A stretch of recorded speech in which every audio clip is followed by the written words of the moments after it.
All right, I think we are up. What's up? My name is Aurelia Wynn. Welcome back. Oh my goodness. It has only been, which I feel like it's been forever since I've been here doing these shadow work journal prompts live with you. And it's only been 10 days since I posted my last video. And so a lot has happened though in those 10 days. I've been sick with the flu. This past week, my daughter has been out on spring break. And so I was getting over the flu going into spring break. In the last video, I was telling you all that am a nanny for my sister. And so I watch my niece occasionally on the weekends and then sometimes during the week. And so it has been so busy for me, and I finally was like, you know what? I'm just gonna jump on here and get into this with you all. So this will actually be our 10th video. So I'm so excited. And today I just logged on YouTube and seen that I have hit 50 subscribers. And so thank you so much for that. My goal for the year is to get at least 1,000. That way I can monetize my YouTube channel and offer you all more value. And so you got to start somewhere. And so this is my start. As someone who has benefited so much from journaling, I don't know if I've ever made that clear in any of these past 9 videos. I think I've tried a little bit, but one of the things is so the last video that we did, go ahead and check it out. It was a shadow work journal prompt about self judgment. And man, that really kicked me in the butt because you know what? I think a lot of us, myself included, that's why I say us, I think a lot of us judge ourselves and it holds us back. And so I've really been working through that because the way that I judge myself affects how I show up in this world. And as someone who desires to express myself better, I've had to work through that, and I'm still working through some of that self judgment, and looking at the way that I judge myself, and so this exercise that we're going to be working on today addresses values. And so, what's up? If you're new here, my name is Aurelia Wynn. My favorite topic to talk about is writing. I am a writer. I own a book publishing company, a hybrid book publishing company called Wynn Publications. So check that out if you're interested in publishing any of your writing. Otherwise, keep following this space. I do these shadow work journal prompts live with you.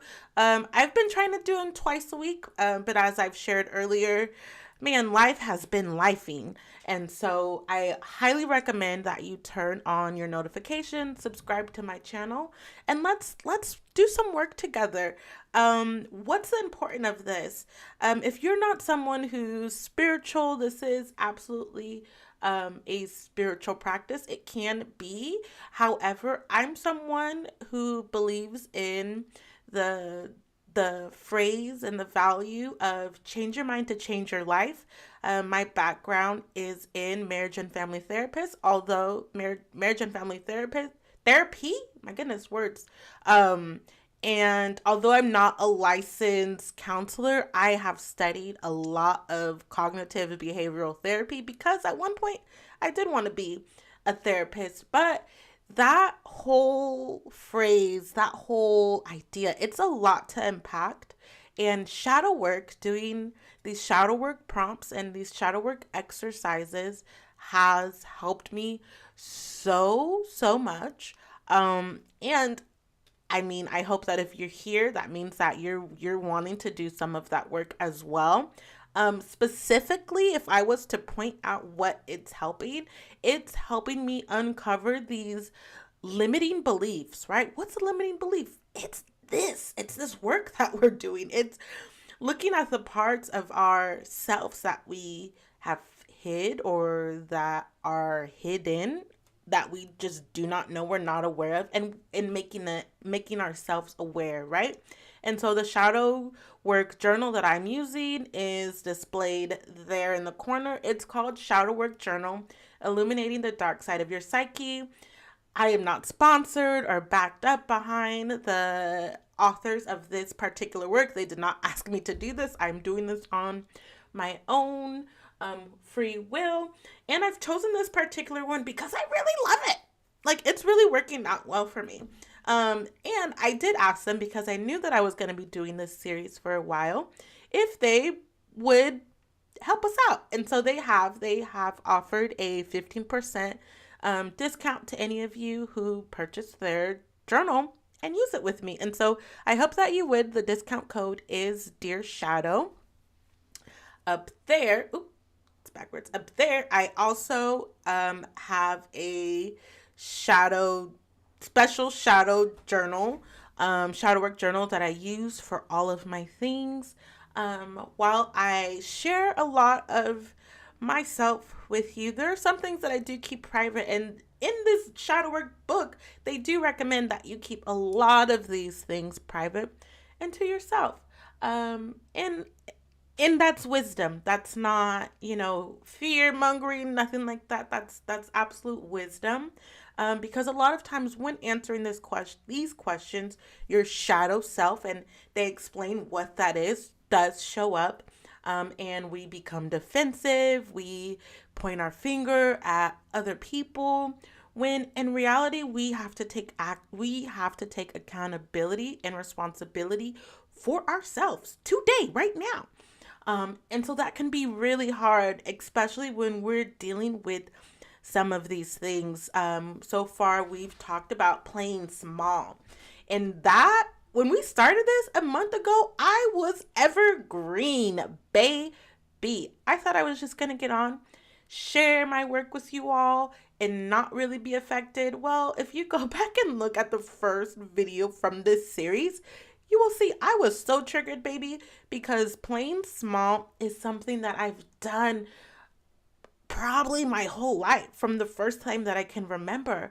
And I always thought that I was doing this because I was putting myself in the wrong environments, or blah, blah, blah, blah. Go back and look at the video, and I absolutely explain to you what it is.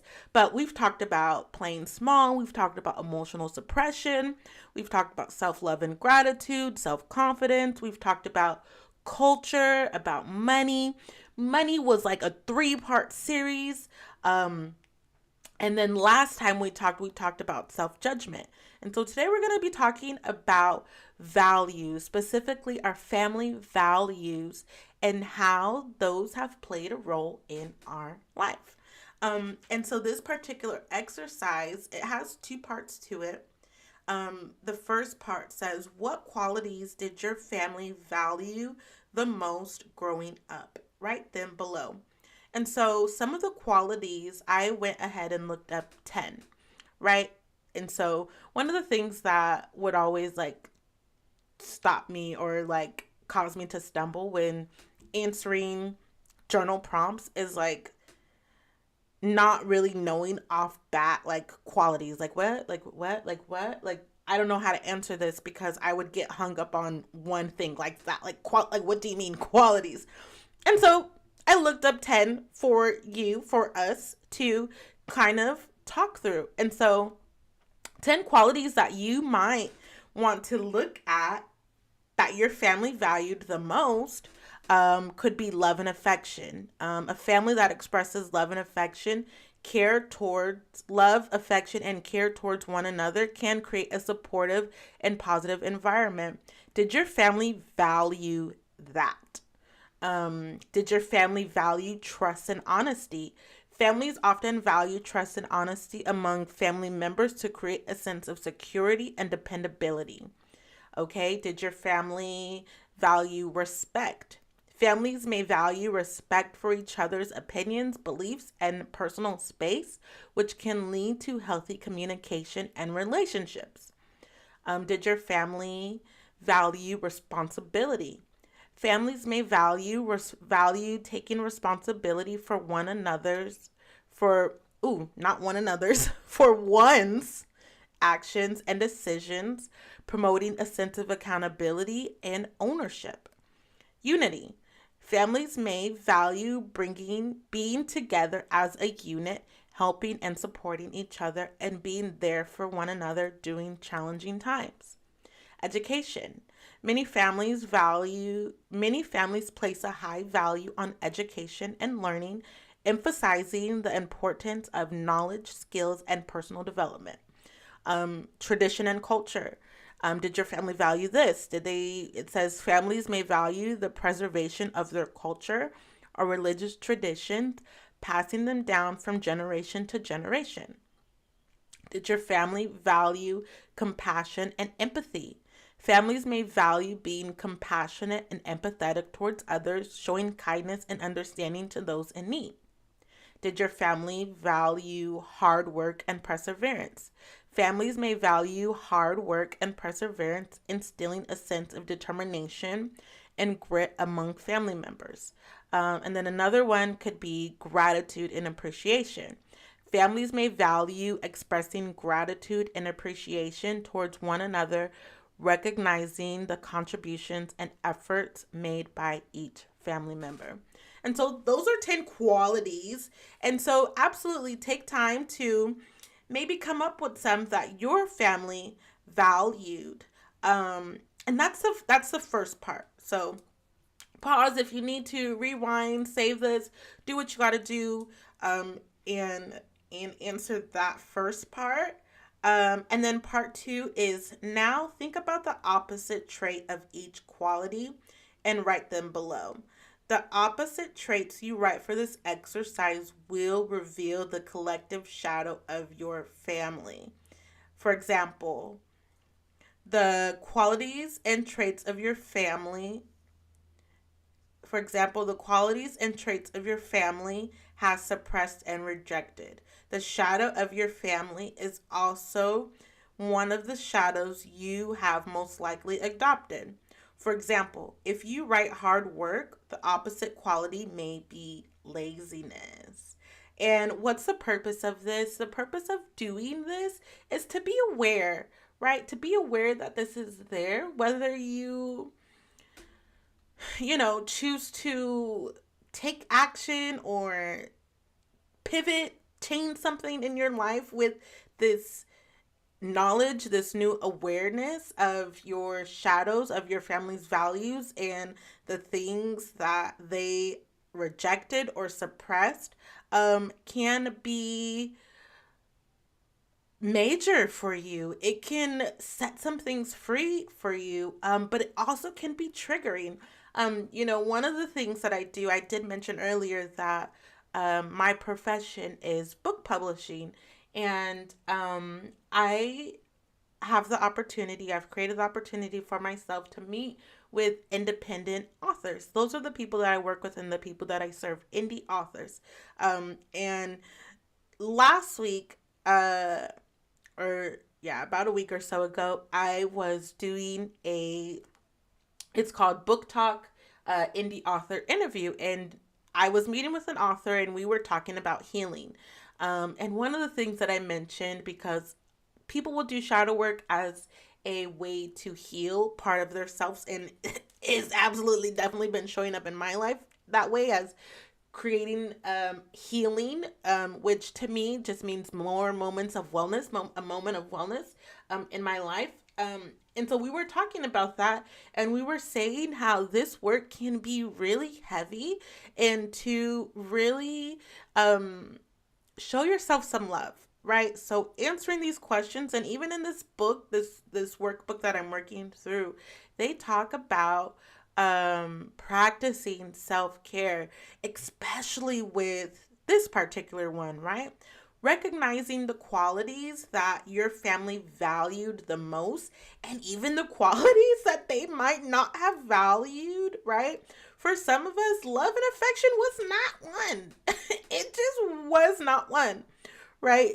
And whatever.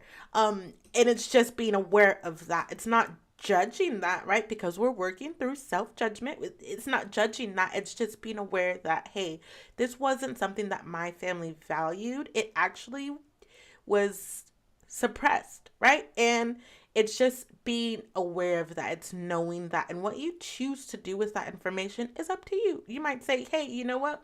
My family wasn't so loving and so affectionate. And so that means a loving and affectionate family will come from me. Um, I know for my family, one that's huge and I love it is unity. Um, my family absolutely values unity. And there was a time in my life where I just was like opposed to that. Right? I'm someone who I love my independence and my freedom, but I also like being a part of a community. I also like being with other people. I do well in units. I'm a team player. Okay? I'm all about that. But when I was younger, I just wanted to be by myself all the time. And that has worked out in my favor. But maybe it was like a year ago when I really come to understand that I can be independent. I can have something for myself. I can be self-sufficient in a family unit. And it wasn't until I got away from having that family unit that I realized, hey, actually, this is something that I really value. And with this exercise today, I see that unity is something that my family values so much. I would share, I've said it in past videos, check out my videos.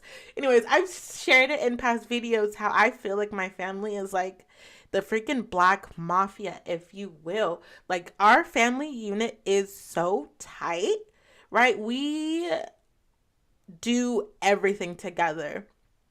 And so when I stepped away from that recently, just a year ago, now I'm back with family. I'm living with my sister and stuff like that, and I'm thriving, baby. I do well. But when I stepped away from that, that was so hard for me because I wasn't in a place where other people valued that.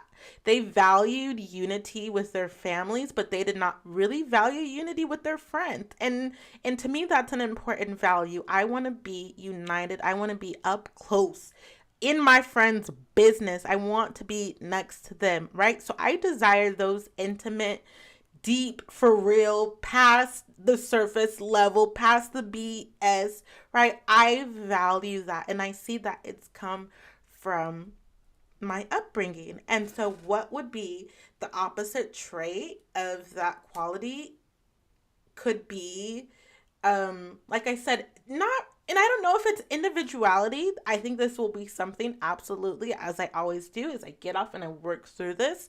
But the opposite, and maybe you have an idea and can answer my question, the opposite of unity is what? Individuality? Well, I like to be able to do my own thing. I like to be self-sufficient, but as I mentioned before, I thrive when I'm in a unit. I thrive when I know that I have help and I have support there. And so I don't know. I don't know, y'all. That's it for me, though. And so you see how this can become really uncomfortable. I think a lot of times in these videos, y'all kind of watch me unbutton a little bit, and I find myself holding back because I do think that some of this should be private. And so I do oftentimes cut it short when it gets to be a little bit overwhelming. It gets to be a lot, right? And so obviously that's probably why this is something that you do one-on-one by yourself. You work it out, you figure it out. And so I'm just a messenger. I'm just dropping this off for you. These prompts are for you. I highly recommend that you get both of those resources over there, the journal, the Dear Shadow journal, as well as the Shadow Work journal, Illuminating the Dark Side of Your Psyche. Get that workbook. And I want to read this quote that's just adjacent to this exercise. And by the way, this is exercise 52 if you do have the workbook. And it says, everything we shut our eyes to, everything we run away from, everything we deny or despise serves to defeat us in the end. What seems nasty, painful, evil can become a source of beauty, joy, and strength if faced with an open mind. And that's said to be, that's a quote allegedly from Henry Miller. And so, do with that information what you will. Otherwise, I'll be back next week. Our set days are Sundays and Wednesdays every 3 days. And so I will see you here. Like I said, turn on that notification bell because, you know, the times that I have set, which initially was 1 p.m. Eastern Standard Time and 8 p.m. Eastern Standard Times on Wednesdays, 1 p.m. on Sundays, and 8 p.m. on Wednesdays, really, I don't know if they're working for me that well, but I don't want you to miss this. And so if you are free, turn on your notification bells, be sure to subscribe, and yeah, I'll be back next week with another shadow work journal prompt. And yeah, until then, take it easy, love on yourself. I will see you in the next video.